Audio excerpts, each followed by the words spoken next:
Alright, this video is intended to give you the basics from the perspective of a desktop. This is the place where you'll do most of your work from, starting on a Mac.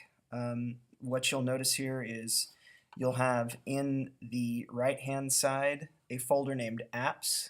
There will be web apps which are linked to different websites. You'll have a student logout shortcut and a student login shortcut. If students want to gain access to their H and P drives to save documents, they must log in. When they're done, they of course have to click on the student logout icon to make sure that no one else has access to their H and P drive. Let's come down here to this. This is called the dock. In the dock, what you'll find are basic applications for doing certain tasks that are very common on a computer. For instance, a finder is giving you access to the internal hard drive on this Mac computer. So if you click on it, a window will pop up. And this window has three very similar buttons to a Windows operating system. The red X closes the window, a yellow dash minimizes and brings it down to the dock down here, and a green plus expands it. I'll show you what I mean. So you see that it resized there a little bit. That way it fits in as much as it possibly can. You can expand it by grabbing the bottom right corner and dragging it up and down, or diagonally. If you move it to the corner of the bottom right, you can then widen it as needed.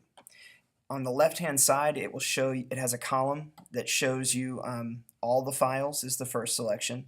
AirDrop. AirDrop is a way of moving files between this computer and another computer, not using our school network. It instead sends out a signal and it talks to only other Macs, and it has a distinct name. Like right here it says this Mac's name is 024176.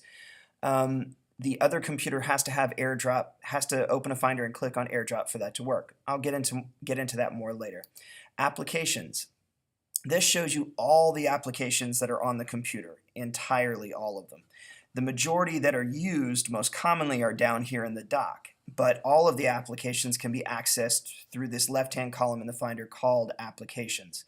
Some of them have been disabled by the central office, so if it doesn't work, just expect that if it doesn't do anything, then it's probably been disabled. For instance, these Macs don't have a DVD player slot. You cannot put a DVD in them. They don't have a slot for it, so you don't need this here necessarily. If you click on the desktop, it shows you what is on the desktop, and you can see apps, student logout, student login, and web apps, which are matched to what is over here. So it shows you the contents of the desktop. Documents is a place where you keep documents. You can see some of the pictures that students have captured from browsers here, and this was a test document for this application called Pages down here, so just to see if it could print, which it does not. Alright, downloads. Anytime you download something from the internet, this is the folder in which it would land. So you can see here some installers for Adobe Flash Player Installer, and there's a basic document to tell you about the downloads folder. The remote disk, don't use it. These tags here, I don't recommend using them, but what you can do is you can go to a document, and if you want to change its color, click on it and highlight it, then you can give it a different color, that sort of thing. Anyway, so let's go down to the dock.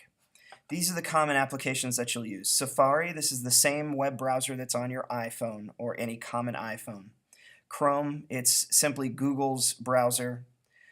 Google Maps, this is just Maps, not Google Maps. Maps is Apple's version of Google Maps. Photo Booth is an application that allows kids to take selfies and do basic alterations with the built-in webcam at the top center of your monitor screen. You can see it there. iMovie. iMovie is a way of creating digital stories and creating short digital films. iPhoto, I don't think that your students will be using it, but iPhoto is a way of creating a library of any photos that you create, and it also gives you basic editing functions. Pages. Pages is Mac's version of Microsoft Word. It's used for desktop publishing, typing a paper. Does all the same things that Word will do. I'll get into the details later. Numbers. Numbers is would be compared to Windows Excel, which creates spreadsheets. So Numbers for Mac is the same as Windows Excel. Keynote. Keynote is a presentation document creator, so this would be the same as PowerPoint. iBooks is a way of creating actual books. It is probably comparable to Windows Publisher, but it's a little slicker and has a few more bells and whistles. Okay, QuickTime, you don't necessarily need that open. I'm using that right now to record this video. And anything that you download will end up right here in the dock. You can click on it to expand it. You can see what's in that download folder. Click on this arrow here and it brings it back down. This is the trash. Anything that you want to throw away, you literally just drag and drop it into the trash. If you want to empty the trash, you hold your mouse button down on this and click Empty Trash. And then select Empty Trash again. And it'll make that fun little noise. All right.